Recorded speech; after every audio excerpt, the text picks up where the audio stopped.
जों बयबो बुङो इसोरनि फिसा होननानै, नाथाय दिनै सैताना जोंखौ मानो बाहायनो हाखो? जोंनि जिउआव थानानै मानो खामानि मावनो मोनखो? जोंथ' बुङो इसोरनि फिसा होननानै, अब्ला सैताना बिफा जानानै बोरै सासन खालामनो हाखो? मानोना जों अलाउ खालामो सैताननो, मानोना जों हगारनानै होयो गावखौनो सैताननो। जों जुदि गावखौनो हगारनानै होआबा बे मालाबाबो जोंनियाव थानानै खामानि मावनो हाया। बागाननि बिगोमायानो जुदि बागानाव हाबनो होआबा बाहेरनि मानसिया बोरै हाबनो हानो? मानोना बिगोमायानो हाबनो थाखाय अधिकारखौनो होआखैबा।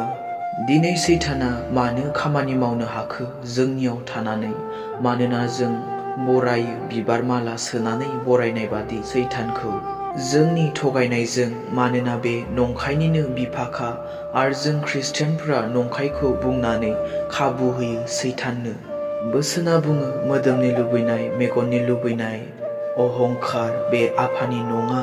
नाथाय दिनै जों ख्रिस्टियानफोरा, ख्रिस्टियान युथ सेंग्रा सिख्लाफोरा गुबुना जेखौ मावगोन बेखौनो मावगोन, लोगोआ जेखौ खालामगोन बेखौनो खालामगोन, मेगननि नोजोराव जेखौ मोजां होननानै बुंगोन बेखौनो मावगोन, मोजां गाज्रि जेबो साननानै नाया, संसारा जेखौ मोजां होननानै बुंगोन बेखौनो मावगोन। मानोना गोसोआव अहंकार दं आरो बे अहंकारनि थाखायनो सैताना दिनै खाबु मोनो। आरो बेबादिजोंनो जों ख्रिस्टियानफोरा लामा खेवनानै होयो सैताननो। आरो जायनि जाहोनाव नों मोजांखौ मिथिनानैबो मावनो हाया, गोसो जाया मावनो। बेनिखायनो अनजाग्रा ख्रिस्टियान युथ सेंग्रा सिख्लाफोर, दिनै नों गावखौनो साननानै नाय, नों सोरजों दैदेनजादों? सोर नोंनियाव थानानै खामानि मावदों?